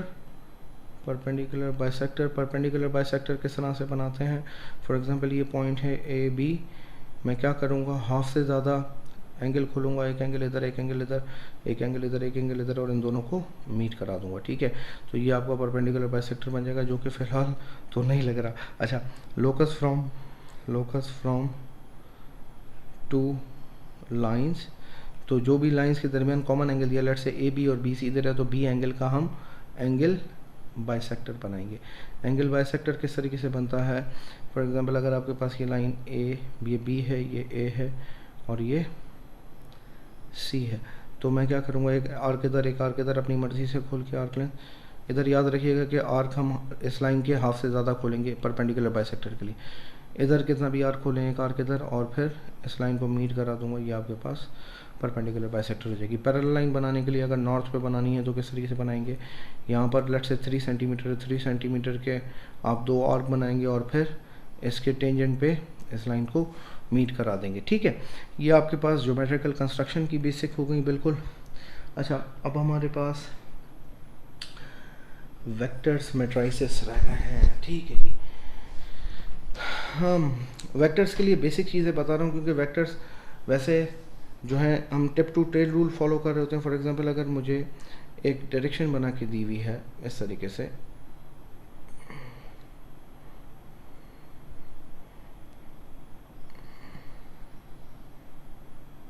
ये मुझे वेक्टर्स में मुझे tip to tail rule follow करना है, तो लेट्स से अगर मुझे ए से लेके बी तक का डिस्टेंस चाहिए, मुझे डिस्टेंस बोला, ए से लेके बी तक का मुझे वेक्टर चाहिए, तो इसका फॉर्मूला क्या बनेगा, ए बी बराबर होगा, फॉर एग्जांपल ये सी पॉइंट है तो ए बी बराबर होगा ए सी प्लस सी बी। ये बात याद रखिएगा, ये हमेशा कॉमन पॉइंट से ही होके गुजरेगा, इसके अलावा कोई पॉसिबल ऑप्शन बनता नहीं है। सिमिलरली अगर मुझे पोजीशन वेक्टर निकालना हो, लेट्स से मुझे ओरिजिन से एक वेक्टर दिया हुआ है ए, एक वेक्टर दिया हुआ है बी, और मुझे ए बी वेक्टर निकालना, सही ना, ये कोऑर्डिनेट्स दे सकता है। तो ओ ए जो है बेसिकली लेट्स से अगर ए के कोऑर्डिनेट्स दिए हुए ए बी, तो हमें याद है कि वेक्टर्स को हम रिप्रेजेंट करते हैं कॉलम मैट्रिक्स में, तो ये इसका पोजीशन वेक्टर हो जाएगा ए बी, सही है ना। और लेट्स से बी के कोऑर्डिनेट्स दिए हुए हैं आपको सी डी, तो ये हो जाएगा C और D, x कोऑर्डिनेट ऊपर आएगा, y कोऑर्डिनेट नीचे आएगा। तो ए बी देखें किसके बराबर होगा, ये बात समझिएगा पोजीशन वेक्टर्स के लिए कि ए बी हमें बराबर होगा माइनस का ओ ए, जो पहले लिखा होता है वो माइनस लिख दें और जो बाद में लिखा होता है उसको प्लस में लिख दें, this will serve your purpose. ठीक है, इसी तरीके से अगर मुझे एक पोजीशन वेक्टर कॉलम वेक्टर की फॉर्म में एक वेक्टर बना के दे दे, ए बी वेक्टर है ए बी के, और मुझे बोलता है कि इसका मैग्नीट्यूड निकाल के दिखाओ, तो इसका मैग्नीट्यूड, या आपको अक्सर यूँ सवाल में मैग्नीट्यूड नहीं बोलता, ये बोलता है तो ये बराबर होता है √a² प्लस b²। और अगर इसी का वो ग्रेडियंट बोले तो इसका ग्रेडियंट बराबर होता है, सॉरी, इसका ग्रेडियंट बराबर होता है b/a के। ठीक है, ये बेसिक फार्मूले हैं जो कि वेक्टर्स के अंदर यूज़ हुए हैं। पैरेलल वेक्टर्स के लिए याद रखिएगा कि अगर ए बी और सी डी वेक्टर्स पैरेलल हैं तो ये किसी ना किसी चीज़ से मल्टीपल होंगे और फिर हम उसको सिंप्लीफाई करके आंसर निकालेंगे। मैट्रिसेस में याद रखिएगा कि जब भी अगर मुझे ऐड करना होगा ए बी सी डी को, अगर मुझे ऐड करना है डी ई एफ जी से, तो मैट्रिसेस में ये वाला पोजीशन, सिमिलर पोजीशन पे चीज़ें ऐड या सब्ट्रैक्ट होती हैं। तो ए डी में जाके ऐड होगा या सब्ट्रैक्ट होगा, बी ई में जाके ऐड होगा या सब्ट्रैक्ट होगा, सी एफ में जाके ऐड होगा या सब्ट्रैक्ट होगा, डी जी में जाके ऐड होगा या सब्ट्रैक्ट होगा। सिमिलरली अगर मल्टीप्लिकेशन की बात करें, ए बी सी डी और ई एफ जी एच, तो ये मल्टीप्लाई किस तरह से होते हैं, this into this, A into E plus C into पहला रो पहली कॉलम मल्टीप्लाई करेंगे हमेशा, सी इंटू जी, फिर पहला रो दूसरा रो पहली कॉलम, दूसरा रो पहली कॉलम, ये हो जाएगा B into E plus D into G. फिर दूसरा क्या होगा, पहला रो दूसरी column which is A into F plus C into H, और लास्ट हो जाएगा B into F plus D into H. इसको फिर सिंप्लीफाई करेंगे, विल गेट द वैल्यूज़। इसमें एक सवाल और आता है, आपको कहता है कि इन्वर्स निकाल के दिखाओ। तो इन्वर्स निकालेंगे, फॉर एग्जांपल आपको वेक्टर इन्वर्स होता है basically adjoint upon determinant. For example आपको एक मैट्रिक्स दिया हुआ है 1 2 3 4, मुझे कहता है इसका इन्वर्स निकाल के दिखाओ। तो इन्वर्स निकालने के लिए एडजॉइंट कैसे निकालते हैं, एडजॉइंट में पहले डायगोनल की साइन चेंज, पहले डायगोनल की पोजीशन चेंज करते हैं, दूसरे डायगोनल की साइन चेंज करते हैं। ठीक है, और डिटर्मिनेंट किस तरह से निकालते हैं, डिटर्मिनेंट के लिए प्रोडक्ट ऑफ फर्स्ट डायगोनल, पहले डायगोनल को मैं मल्टीप्लाई करूँगा 1 इंटू 4 माइनस 3 इंटू 2, तो इसका आंसर आ जाएगा माइनस का 2, और फिर मैं इन दोनों को डिवाइड कर दूंगा, दिस विल बिकम मेरा inverse which will become -2 -3 upon -2 -2 upon -2 1 upon -2। ठीक है, तो ये आपके पास हुआ है मैट्रिसेस। ट्रांसफॉर्मेशन में बेसिक ट्रांसफॉर्मेशन मैंने आपको यहाँ पर बता देता हूँ कि ट्रांसलेशन होगी, तो ट्रांसलेशन में फॉर एग्जांपल आपके पास कोऑर्डिनेट्स हैं ए बी और पोजीशन ट्रांसलेशन वेक्टर है एक्स वाई। तो जो इमेज के ऑब्जेक्ट, ये ऑब्जेक्ट है, तो इमेज के कोऑर्डिनेट्स आ जाएंगे A plus X comma B plus Y. अगर रिफ्लेक्शन अलोंग एक्स एक्सिस है, रिफ्लेक्शन एक्स एक्सिस पे हो रही है, तो ए बी के कोऑर्डिनेट्स किस में कन्वर्ट हो जाएंगे, अगर ऑब्जेक्ट है तो इमेज के कोऑर्डिनेट्स हो जाएंगे ए माइनस बी में। ठीक है, और इसका ट्रांसफॉर्मेशन मैट्रिक्स किस तरीके से बनेगा, इसका ट्रांसफॉर्मेशन मैट्रिक्स, ये बात याद रखिएगा कि आइडेंटिटी मैट्रिक्स होता है, आइडेंटिटी मैट्रिक्स होता है 1 0 0 1। ठीक है, तो इसका ट्रांसफॉर्मेशन मैट्रिक्स आ जाएगा 1 0 0 -1। ठीक है, सिमिलरली अगर ये रिफ्लेक्शन अलोंग वाई एक्सिस है तो ए बी ट्रांसफॉर्म होगा किसमें, -a, b में, विच विल बिकम, इसका ट्रांसफॉर्मेशन मैट्रिक्स बन जाएगा -1 0 0 1। सिमिलरली अगर along y equals to x line पे ये रिफ्लेक्ट हो रहा है तो ए बी ट्रांसफॉर्म हो जाएगा किसमें, b, a में, तो इसका ट्रांसफॉर्मेशन मैट्रिक्स आएगा 0 1 1 0। अगर y इक्वल्स टू -x में हो रहा है तो जो इमेज की प्लॉटिंग होगी वो कुछ इस तरीके से होगी, -b -a, इसके जो इमेज आएगा वो क्या आ जाएगा 0 -1 -1 0। सिमिलरली अगर रोटेट हो रहा है 90 डिग्री क्लॉकवाइज रोटेट हो रहा है तो ये हो जाएगा b -a।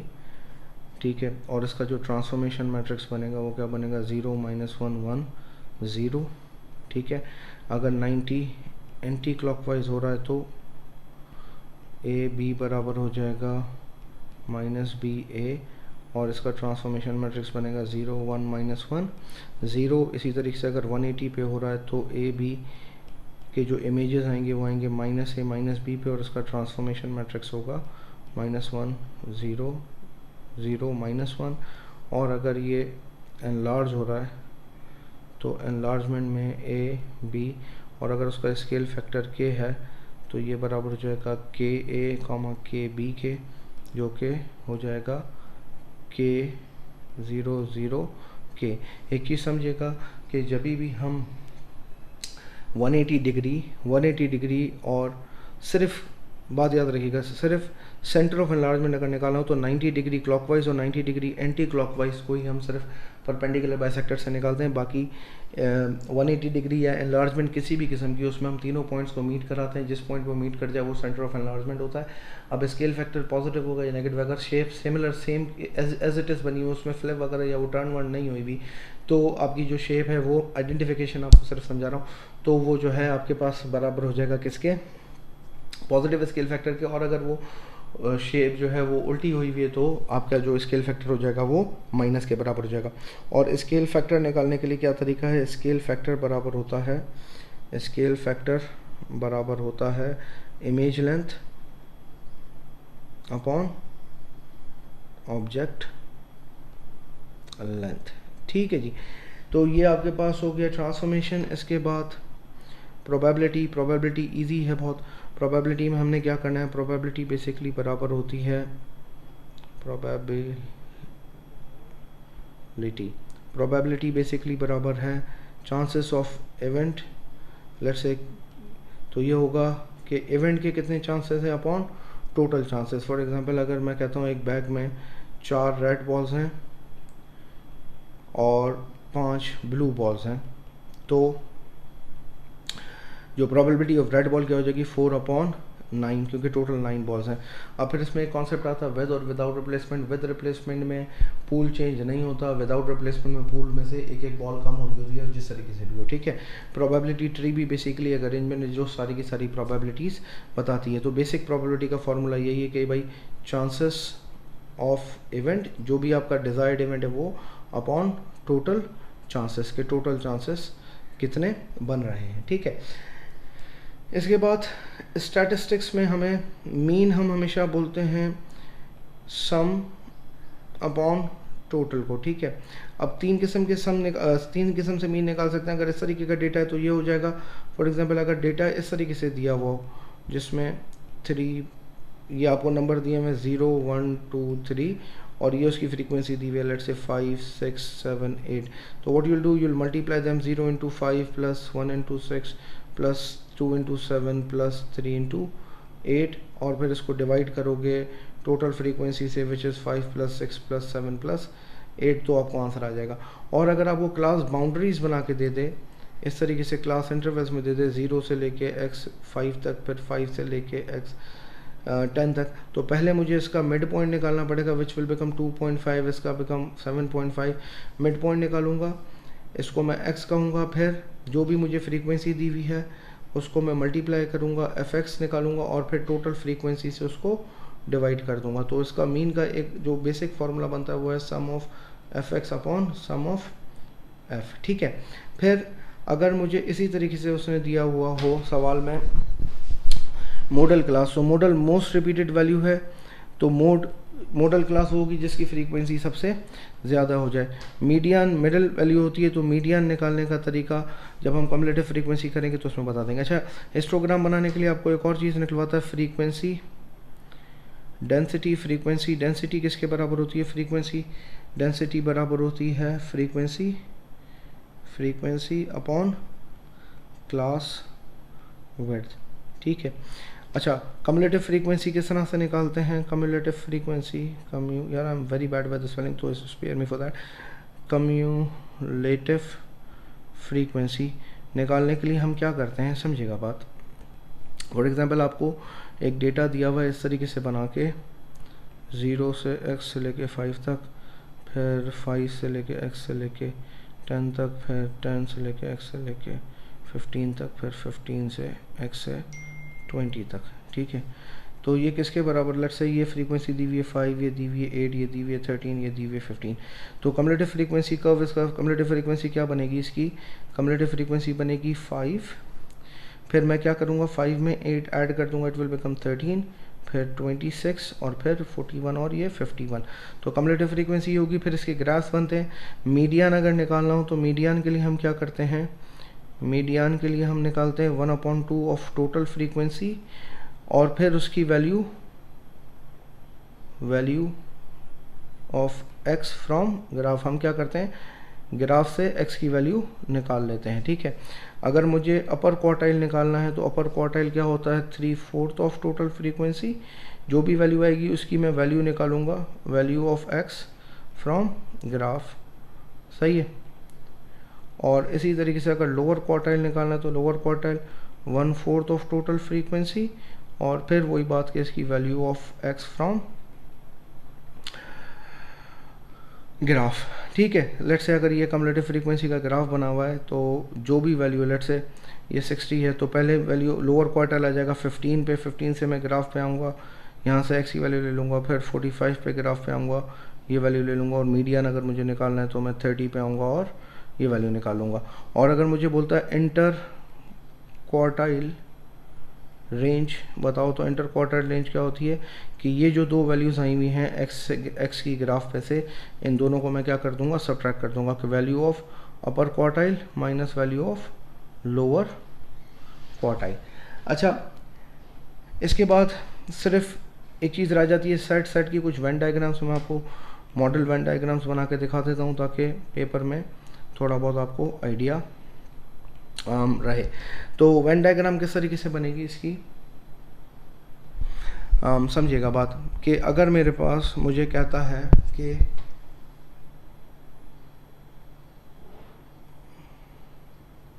A union B बताएं क्या होगा, A यूनियन B और ये आपके पास वो है, तो A यूनियन B में मैं इस पूरे हिस्से को शेड कर दूंगा। इसी तरीके से अगर वो बोलता है A इंटरसेक्शन B क्या होगा, तो A इंटरसेक्शन B क्या हो जाएगा, A इंटरसेक्शन B में सिर्फ बीच वाले हिस्से को शेड करूँगा। अगर वो कहता है A कॉम्प्लीमेंट क्या होगा, A कॉम्प्लीमेंट में A के अलावा लेट्स से ये सेट A है, यहाँ पर भी ये सेट A है, ये B है, ये A है, ये B है, तो A के अलावा पूरा पोर्शन शेडेड हो जाएगा। ठीक है, अगर वो मुझे कहता है कि वैल्यू निकाल के दिखाइए आप A कॉम्प्लीमेंट B की, मुझे वो कहता है कि वैल्यू निकाल के दिखाएं A कॉम्प्लीमेंट यूनियन B की, तो A कॉम्प्लीमेंट यूनियन B किस तरीके से होगा, A कॉम्प्लीमेंट यूनियन B हो जाएगा, लाभा भला करे इस तरीके से, ये पूरा हिस्सा शेड होगा सिवाय A के। इसी तरीके से अगर वो बोलता है A कॉम्प्लीमेंट इंटरसेक्शन B निकाल के दिखाएं, तो A कॉम्प्लीमेंट इंटरसेक्शन B क्या होगा, वो सिर्फ A वाला हिस्सा शेड होगा, बाकी कोई हिस्सा शेड नहीं होगा। एक चीज़ समझिएगा कि अगर मुझे कहता है कि A complement union B complement निकाल के दिखाएं, तो वो किस तरीके से उसका ग्राफ बनेगा, सॉरी उसकी वेन डायग्राम किस तरीके से बनेगी, उसकी वेन डायग्राम इस तरीके से बनेगी कि A और B दोनों अलग हो जाएंगे। एक चीज़ और समझने वाली है कि A complement union B, sorry ये मैंने गलत बना दिया, my bad, sorry A union B whole complement जो है ना, A complement union B complement बराबर होगा इसके, ये पूरा हिस्सा शेड होगा और बीच वाला हिस्सा जो कॉमन वाला हिस्सा है ये रह जाएगा। इसको मैं इसके बराबर भी लिख सकता हूँ, A intersection B whole complement, इन दोनों की बात सेम ही है, दोनों एक ही बात है। ठीक है, इसी तरीके से अगर वो कहता है कि A complement intersection B complement निकाल के दिखाओ, तो इसमें क्या होगा, इसमें A और B को छोड़ के सारा हिस्सा शेड हो जाएगा। तो ये तकरीबन कोशिश की है कि जितना ज़्यादा हम कर सकें उतना कोशिश की करने की। होपफुली आपको वीडियो काम आएगी। पेपर से पहले अगर आप एक दफ़ा देख लेंगे। Wish you very best of luck for your exam, वमा अलैना इल्लल बलागुल मुबीन। अच्छा, इसमें ना एक छोटी सी चीज़ रह गई थी, नंबर सीक्वेंस, क्योंकि इसके फॉर्मूले आते हैं यूजुअली, तो हमारे पास दो किस्म की सीक्वेंसेस हैं, एक अर्थमेटिक सीक्वेंस है। अर्थमेटिक सीक्वेंस क्या होती है? जिसमें कॉमन डिफरेंस सेम आए, ठीक है। तो फॉर एग्जांपल आपके पास एक term the 1 3 5 7 and so on, तो इसके दरमियान भी डिफरेंस 2 है, इधर भी डिफरेंस 2 है, इधर भी डिफरेंस 2 है। तो जब भी common difference second term minus first term या third term minus second term या third term fourth term minus third term same आए, तो इसकी nth टर्म का फॉर्मूला बनता है a plus n minus 1 d, where d is common difference, a is first term और n में आपको आंसर देना होता है। एक और किस्म की सीक्वेंस आपके सिलेबस में है विच आर क्वाड्रेटिक सीक्वेंसेस, ठीक है जी। तो क्वाड्रेटिक सीक्वेंसेस क्या होती हैं? जिनमें डिफरेंस का डिफरेंस कॉमन हो, ठीक है। फॉर एग्जांपल आपके पास एक टर्म दी हुई है 1 फिर 3 फिर 2 फिर 4 फिर 21, ठीक है। तो अब देखिएगा इधर हमने 2 ऐड किया, फिर 4 ऐड करके उसने टर्म बनाई, फिर 6 ऐड किया, फिर 8 ऐड किया, ठीक है। अगर मैं इनका डिफरेंस निकालता हूँ तो इनका डिफरेंस सेम आता है। तो ऐसी टर्म्स को आप क्या बोलते हो? Quadratic sequence. क्वाड्रेटिक सीक्वेंस की nth टर्म का फॉर्मूला बनता है a which is first term obviously this plus n minus 1 d1। d1 is the difference of first of third second and first term, सही है ना। इसको आप d1 कहते हैं और जो कॉमन डिफरेंस आ रहा है इसको आप d2 बोलते हैं। सारे एक ही हैं तो इसको फॉर्मूला इस तरीके से बन d2/2 n minus 1 n minus 2, ठीक है। अब अगर मुझे सवाल में पूछे सवाल क्या दे तो मैं क्वाड्रेटिक सीक्वेंस का फॉर्मूला लगा के उसकी nth टर्म निकाल सकता हूँ।